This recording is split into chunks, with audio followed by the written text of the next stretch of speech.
வணக்கம். G news 24x7 செய்திகளுக்காக செய்தி வாசிப்பவர் உதயகுமார். தண்டலம் கிராமத்தில் குளிர்பானம் குடித்ததற்கு பணம் கேட்டதால் கடை ஊழியரை தாக்கிய ஒருவர் கைது. 3 வலைவீச்சு. திருவள்ளூர் மாவட்டம் எல்லாபுரம் ஒன்றியம் தண்டலம் கிராமத்தில் பஜார் வீதியில் குளிர்பானம் மற்றும் தேநீர் கடை ஒன்று உள்ளது.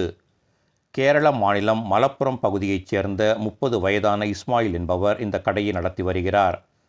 இந்த கடையில் 32 வயதான சிகாக்கு என்பவர் உட்பட 10 பேர் பணியாற்றி வருகின்றனர். நேற்று இரவு இந்த கடைக்கு இதே பகுதியில் வசித்து வரும் 4 வாலிபர்கள் ஒரு பெண்ணுடன் வந்து தங்களுக்கு தேவையான தின்பண்டங்களை ஆர்டர் செய்து சாப்பிட்டனர். பின்னர் குளிர்பானம் குடித்தனர். ஏற்கனவே இந்த கடையில் அவர்கள் கடன் வைத்திருந்தனர். மீண்டும் சாப்பிட்ட பொருட்களுக்கு பணம் தராமல் கடன் வைத்தனர். இதற்கு கடை ஊழியர்கள் கடன் தர முடியாது என்று கூறினர். மேலும் சாப்பிட்டதற்கு பணம் கொடுங்கள் என்று கேட்டனர். இதனால் ஆத்திரமடைந்த அந்த வாலிபர்கள் கடை ஊழியரிடம் தகராறில் ஈடுபட்டனர்.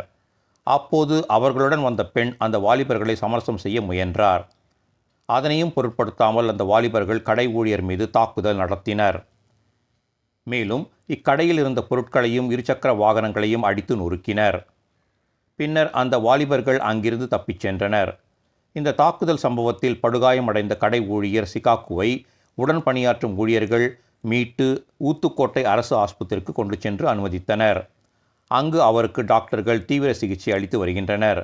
இந்த சம்பவம் தொடர்பாக பெரியபாளையம் காவல் நிலைய போலீசார் தண்டலம் பகுதியைச் சேர்ந்த தனுஷ் என்ற வாலிபரை கைது செய்து விசாரணை செய்து வருகின்றனர். மேலும் தலைமறைவான முக்கிய பிரமுகர்களின் மகன்களை போலீசார் வலைவீசி தேடி வருகின்றனர்.